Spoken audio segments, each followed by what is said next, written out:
Baik, saya ke Prof. Fujiono. Prof. Fujiono tadi menyambung sebelum kita jeda, poin-poin yang kemudian dianggap membebaskan terdakwa itu adalah tidak ada saksi dan kemudian penyebab kematiannya adalah alkohol. Ini adalah keyakinan hakim lagi-lagi ya. Tapi Iya, kalau kemudian kita bisa mengevaluasi bagaimana kinerja jaksa ketika mempresentasikan alat bukti, apa kemudian yang jadi catatan Anda? Apakah memang jaksa gagal menghubungkan antara alat bukti itu dan kemudian bagaimana terdakwa dinyatakan tewas? ya pertama kan, memang kalau dalam pidana itu kan berlaku asas praduga tidak bersalah ya.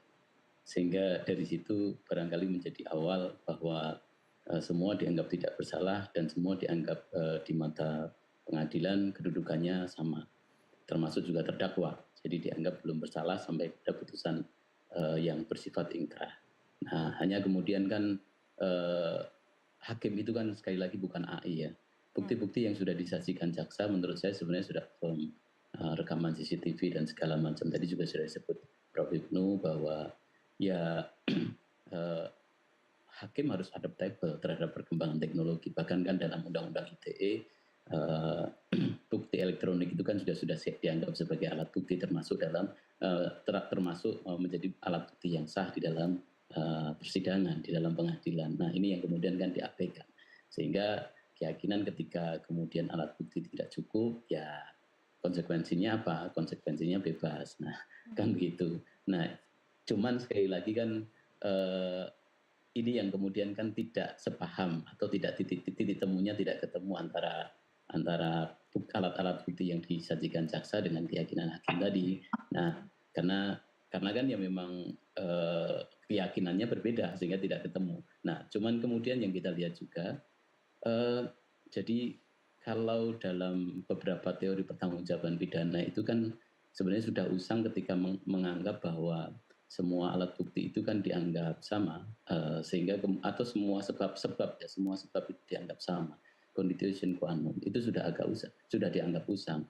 Kita berkembang kepada adequat furor zaking. Adequat furor zaking itu, bahwa sebab-sebab misalnya ketika alasan itu bertumpuk, akibat itu bertumpuk, ada 338, ada 351, ada 359, itu kan akibat yang muncul. Nah, sebab-sebabnya kan bisa kemudian kan dilihat bahwa, eee, apa namanya, yang menyebabkan kematian kan apa saja, sehingga kemudian kan diukur dari situ Ya. dan sudah ada bukti-bukti, visum yang kemudian menandakan ke sana.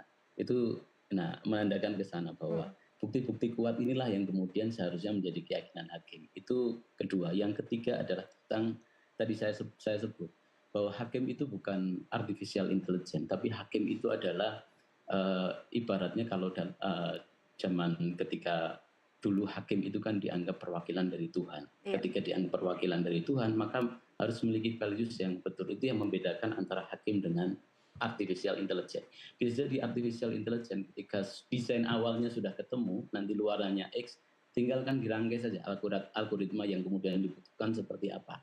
Tetapi hakim algoritma penting, tetapi ada sisi-sisi values yang kemudian harus muncul. Nah, oleh karena itu, kita bentuk tim supervisi itu untuk, kemudian memastikan bahwa keterkaitan antara alat bukti dengan keyakinan hakim, dengan kemudian yang kita sebut